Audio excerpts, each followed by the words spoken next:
I am not asking for help. I just thought this would be an interesting story for all of us that have experienced things. I live in front of a mountain that is named Sims Mountain. The mountain can take you to various towns in West Virginia. I will tell of all the experiences I have experienced, or some of the ones I have heard, starting with the most famous, in my town. Well, an old tale that is common with the locals in my town is the Sims Mountain Ghost. The story takes place when West Virginia was still a part of Virginia. There was a widow living in a cabin with her 3 children. One day, the children went to pick berries in the woods. When the children did not return that evening, the woman went on a search. For days, the widow continued to search for her children. Well, one night she came home from searching and went to bed. That night, her cabin caught on fire and the woman was burned alive. Now the locals say that in the evening, you can see the woman now in what are fields or a huge group of fireflies going in the same direction. It is told that it is the spirit of the woman looking for her children. The story I'm about to tell you takes place 3 years before I was born. One evening, my brother, sister, mother, father, and grandmother took a ride around the mountain. When they saw a woman dressed in thin clothing and barefoot walking around, a few feet from where they had seen her, my father stopped and got out of the car to offer this woman a ride. She was nowhere to be seen, and there was nowhere to hide. He looked and said that there were no footprints in the light snow that had fallen early that day. He was spooked. My experience is very different. At the end of every summer break, I would have my friends come stay and my father would take us on a night truck ride. We would always leave when we could still see a little. We were in the bed of the truck and joking around when we all got a cold chill. We had looked to see that there were a group of fireflies in the fields. We just laughed and said it was here to snatch one of our new friends who had come along. When we looked again, the fireflies were gone and nothing was there.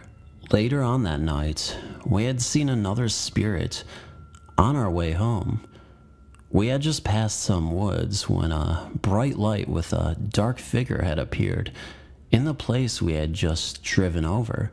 It scared us and it followed us until we got off the mountain.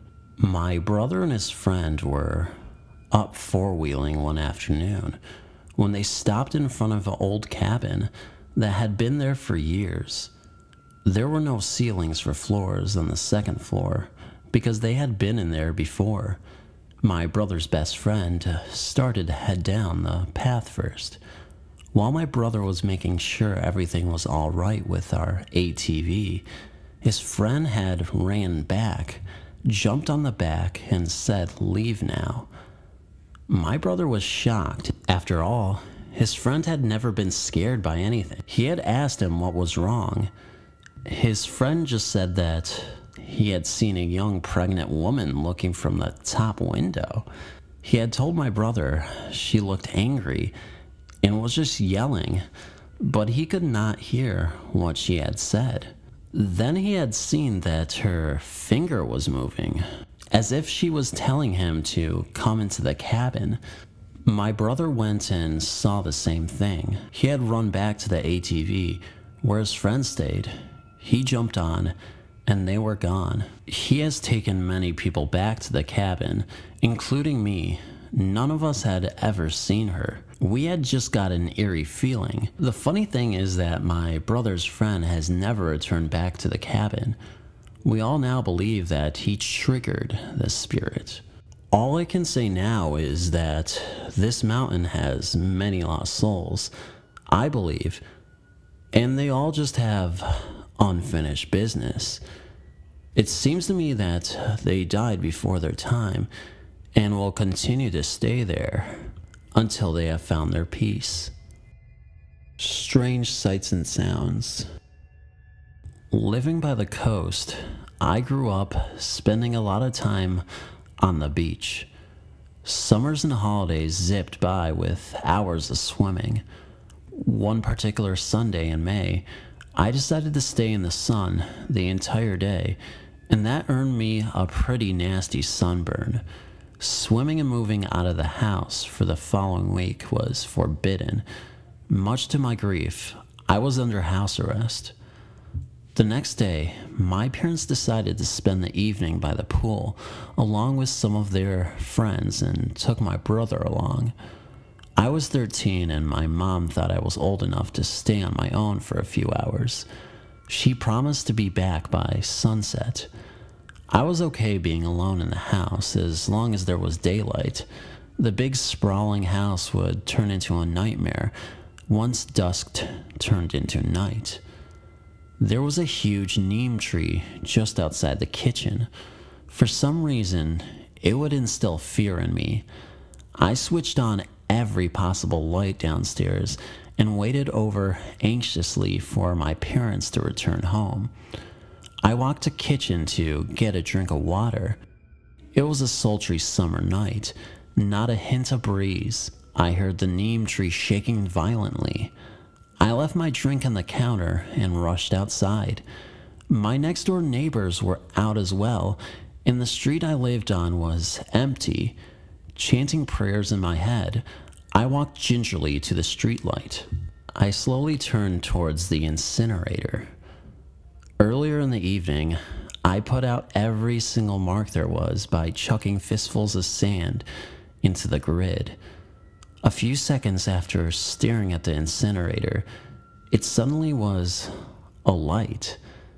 The flames danced 4 feet high. Now, I was really scared. It was close to 8 o'clock. The fire had been put out at 5:30. I stared in disbelief at the fire, watching the flames grow higher and shrink, and then grow higher again. I thought the garage wall would turn black by the way the fire kissed the walls.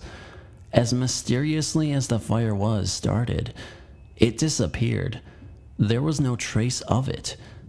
I convinced myself it was my imagination. The prayers did not seem to be working. I tried distracting my mind. I was hoping for some summer breeze, but the night was as still as a church mouse. My eyes stared ahead of me at the entrance of the sprawling mansion I hated. My heart was pounding painfully against my ribcage.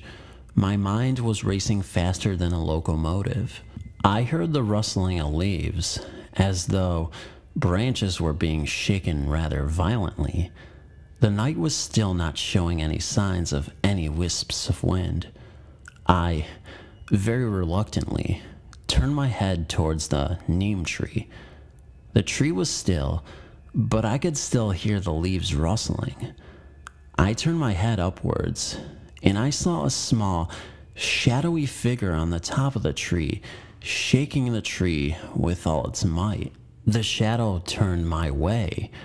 By this time, I was so frightened, I didn't know whether I wanted to stay rooted to the spot or run away. My heart felt like it would explode. I had goosebumps all over my body. A chill ran down my spine. At the top of the road, heading towards me, was a pair of headlights. I was going to flag the vehicle down and make whoever was in it get out and wait with me until my parents returned home. The vehicle stopped in front of me. To my utmost relief, it was my father's Jeep that had halted. My mother was shocked to see me standing on the road. She walked over to me and noticed I was trembling. I told her what had happened. She was aware of my experiences from the past, and she was sympathetic. The next morning, I rushed to the incinerator to inspect it inch by inch. Equipped with my trusty magnifying glass, I studied the entire grid diligently. There were no marks on the wall. The garbage had been turned to ashes. I spoke to my parents' maids when they came to work. They told me that all the neem trees are owned by jinns. I pestered my dad to cut the neem tree down, and finally he agreed after much debating, haggling, and cajoling. That was the end of that experience and the jinn. I still don't know for sure what was out there that night, and I probably will never find out. Union Cemetery spirits hang out by tree. This uncomfortable feeling took place in the fall of 2004 when me and a friend took a ride up Route 59 on Sunday afternoon to the intersection of 59 and 136, arriving at the historical Union Cemetery. Now, usually I go to these historical burial grounds in Connecticut to look at the gravestones and absorb all the rich history the state has to offer. But this time, we just went there to see if we could get a thrill being near the Halloween season. Nothing was happening, no ill feelings, no sense of discomfort while walking around the grounds. If you have or have not been there, there is a small dirt parking area just in front of the main gate on Route 136 to the corner of Route 59. You can walk straight into the property and go left towards Route 59 or right towards the church.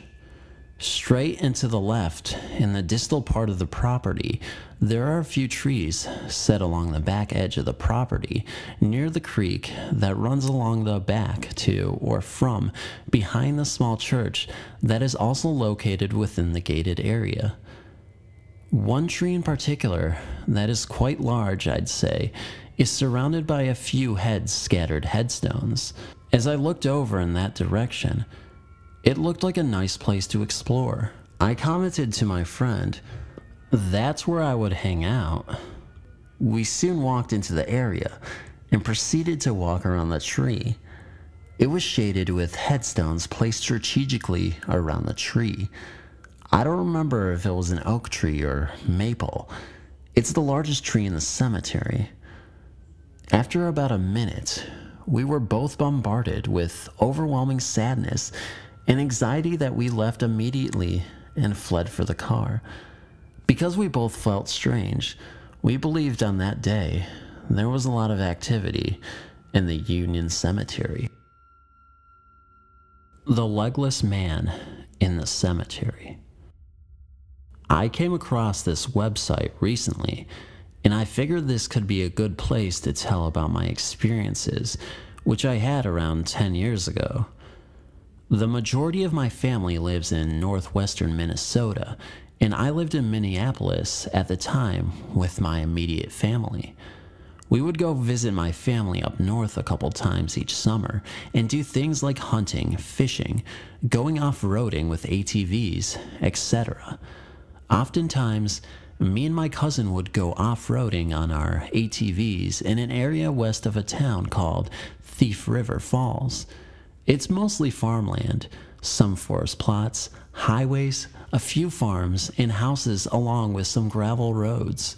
One summer evening around 7 p.m., I was out with my cousin on our ATVs, and the radio which we had on his ATV was set to the NOAA weather radio station, which was saying that a severe thunderstorm warning was issued for Pennington County, the county in which we were in, and it was scheduled to arrive in about an hour. Since he lived about 10 miles south of where we currently were at that point, we decided to start making our way back before the storm hit.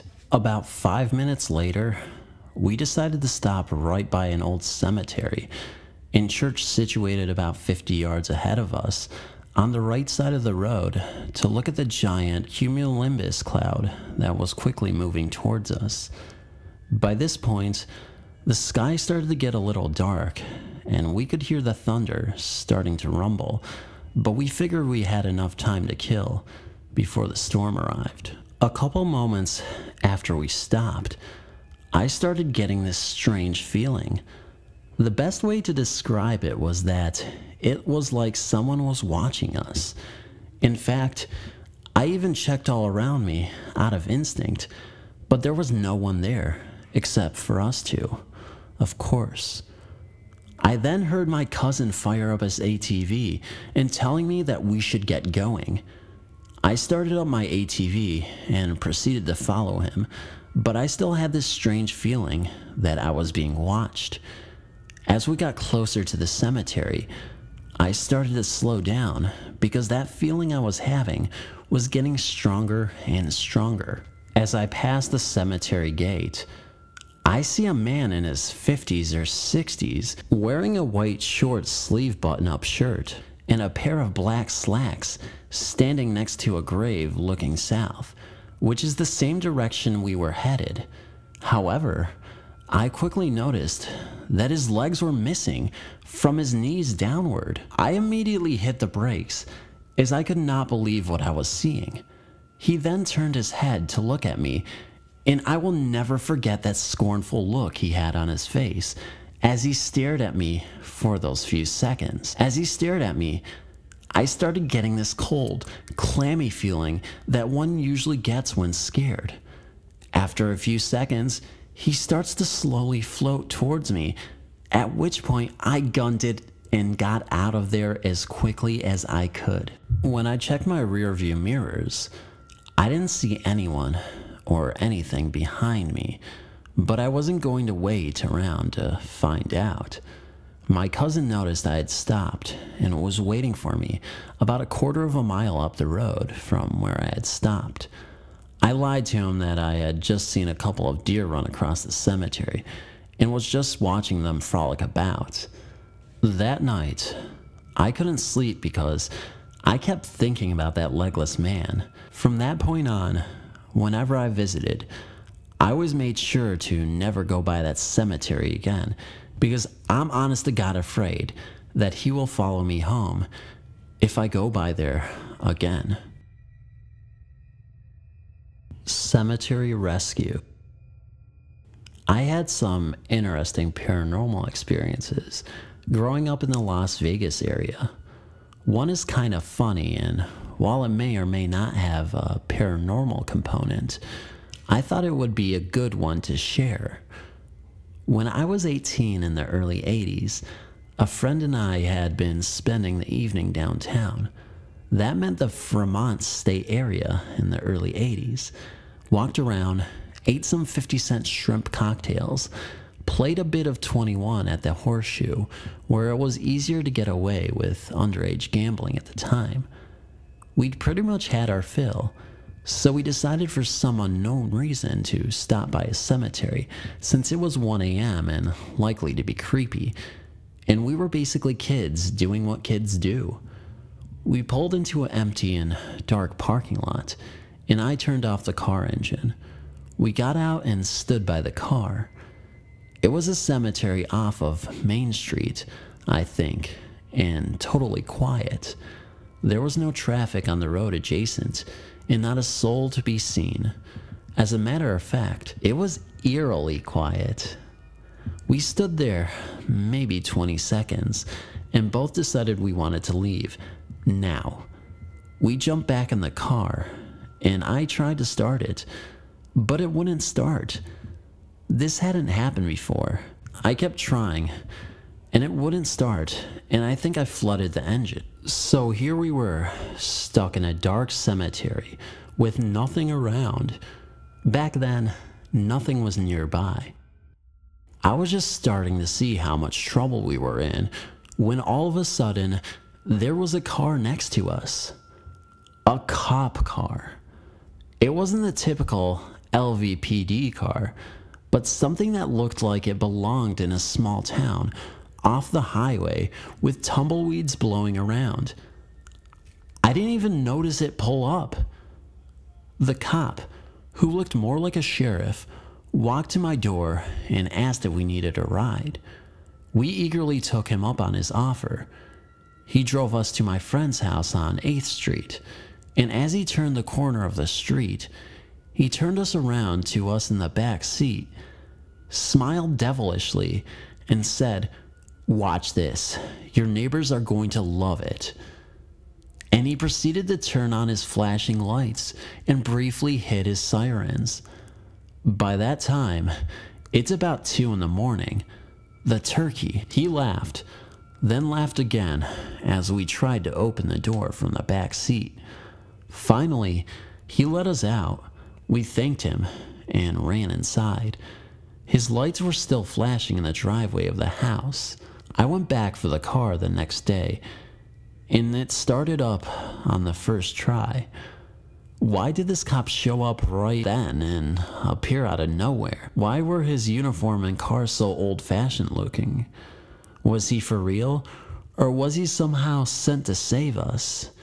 And last, why the heck did my car pick that moment in time to stop working? I'll never know, but I'm thankful to this day for the rescue.